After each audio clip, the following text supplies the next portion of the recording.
Hi there, Sanbonani Molweni. Welcome to Fix Channel. If you're here, please subscribe before the end of the video. If returning, thank you for love and support. I appreciate you. Uthando Nes'thembu review. Yazi inkiya. Ayingichaze lento. Iyahlupha lento ukuthi ngisebenzise English. Angikwazi ukusebenzisa English because izongilimitha kwizinto eziningi. Asichaze izindlu. Emzumbe kunezindlu kaMseleku. Igceke kukaMseleku. Yindlu kaMangwabe, kusendlini kaMangwabe Mseleku because bashade uhusband oyedwa okumseleku. Noma ngabe kunezindlu eziwu-10 emzumbe kodwa kukaMseleku egcekeni. Angiyichaze-ke le because si-reviewer into evele ku-TV. Kune-event engiyikhumbulayo eyodwa ku-season 5 enkulu le ehlanganisa ifamily or families angenayo kulo mndeni. La bekukhona ifamily kaMakhumalo kunabazali nosisi bakhe okuSamge and Toffee. Laba bekhuluma nabo esho ukuthi ningazixaki ngoMayeni, ningazistress ngaye ngoba ngisho ngenza into ekhaya emzumbe egcekeni akizi. Ngiyazi ukuthi wena ngendlela ocabanga ngayo ufuna ukuba specific uthi endlini. Mawukhumbula kahle i-birthday celebration kaMntana kaMpumelelo kwaba nabantu abakhulumayo bethi hey uMangwabe urongo ukuthi afike late. Ngaze ngathi mina abantu bayakhohlwa phela ukuthi ngisho endlini kaMayeni kuMangwabe kusasekhaya because kukaMseleku. That is why ngithi mina mawulandela mina ukuze uhambisane nami, ikhiphe lento yobu-fan base, ikhiphe lento yobu-follower ukuze uzongilandela kahle. Ku-season 5 wonke i-event enkulu le eyenziwa uMakhumalo ngaphandle mayengaboni yena kuyisenzo esikhulu, mina-ke ngithi kuyisenzo esikhulu. Ngamncoma futhi ngaze ngenza amavidiyo awu-2 ngathi siyafunda kuMakhumalo ngale yakhe noMpiloni ukuthi enze okukhulu enzele ingane. Nomseleku esebala izinto ezenziwe uMakhumalo. Ngikutshelelani ukuthi le event yayiplanwe noma organize uMakhumalo. Uyena oqala wasukuma esho ukuthi namhlanje ngizonitshela ukuthi singane. Wabonga uMseleku, wabonga ifamily kaMseleku, iholwa uMseleku. uMayeni ubekhona. Lona umcimbi omkhulu owenzeke egcekeni emzumbe la kaMseleku. Ngenzeka ukuthi kunezindlu-ke ey'nkulu nezindlu ey'ncane mhlampe ngesiZulu nanokuthi kunendlu kaMseleku. Ngithe kuwe ngibala i-event enkulu. Inkulu-ke ngalolu hlobo yokuthi yavela kwi-TV show basibonisa nami. Ngikuchazelile futhi ukuthi uma benza izinto kukhona lezi abay'khethile ukuthi lezi zinkulu ukuthi zivele ku-TV. Mabesukuma bonke babonga uMakhumalo because lobu buhle obubukhona i-decor everything bekuMakhumalo nephakethe lakhe.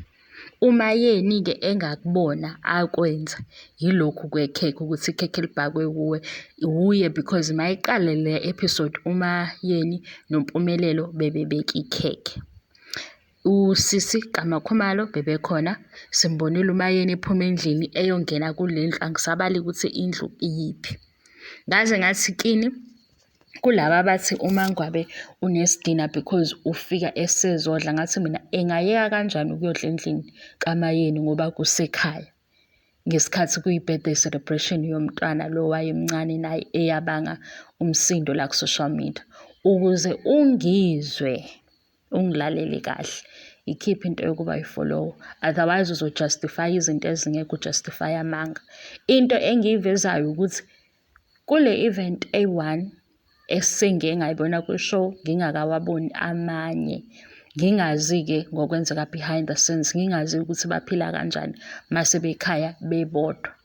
Ngibone uMayeni kwi-birthday kaMpilo ekhumbuza uMpilo ukuthi unenhlanhla engakanani ukuba noThobile empilweni yakhe because nalobuhle ababonayo i-birthday celebration imisebenzi kaThobile empilweni yakhe.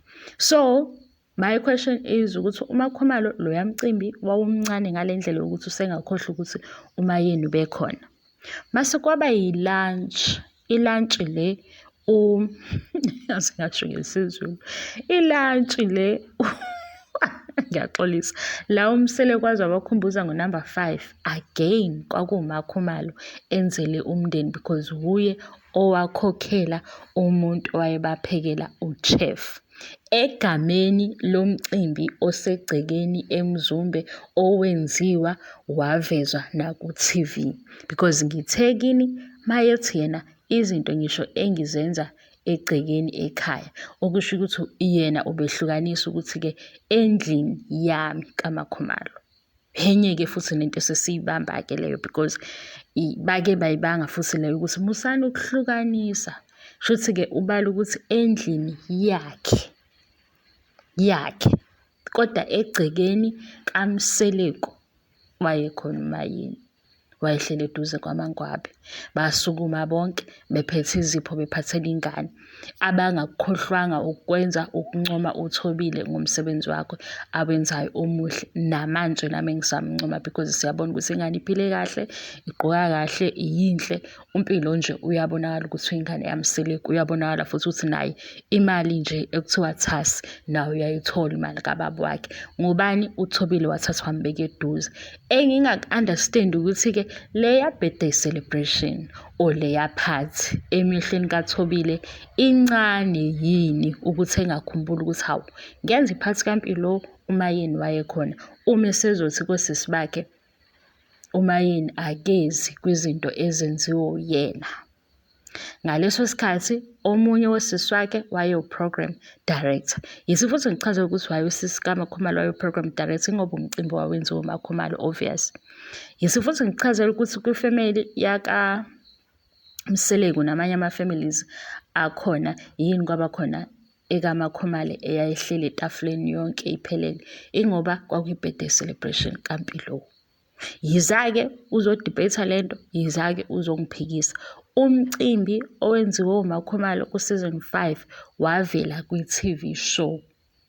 Ubukhulu bawo bakwazile ukuthi i-production team yakuThando Nes'thembu besishuthe, besikhombisele ideko, besikhombisele bonke abanye ababekhona nefamily kaMakhumalo. Ngaleso sikhathi ukuthi laba abadala abavela abanye ngangazi ukuthi abazali bakaMakhumalo. Ima ngibona manje sengibukisisa. Wena-ke eyakho-ke into ithi bekungekho endlini kaMakhumalo Mseleko kusegcekeni eMzumbe kaMseleko ngesizathu sokuthi uhusband uyedwa. Ngaphandle-ke mabefuna ukuthi bebe specific ukuthi akezi endlini yami lengilala kuyona kodwa igceke nje kukaMseleko. Izindlu zihlukaniswe ngokuthi kunoMangwabe, kunoMayeni, kunoMakhumalo. Eyami-ke into engiyimele leyo ongafuni ukuyizwa ukuthi uMakhumalo wawenza umcimbi owawumkhulu nowawumuhle. Kwamenywa abantu ababekhona nabadala ababekhona. Lo mcimbi lo kwaphakanyiswa igama likaMakhumalo because yonke into esayibona eyayiyinhle yayenziwe uMakhumalo ekhombisa uthando kuMpilo. Engayazi-ke ukuthi yenziwa yini lento enkulu engakayenzile ayikhohlwe ngoba phela akasakhumbuli ukuthi uMayeni ubekhona noMacele ubekhona. Noma into angayi-understand ukuthi uMayeni noMacele bathanda uMseleko kumyeni wabo ngale ndlela yokuthi abafuni ukumbuka enza imembeso, izibizo nani nani.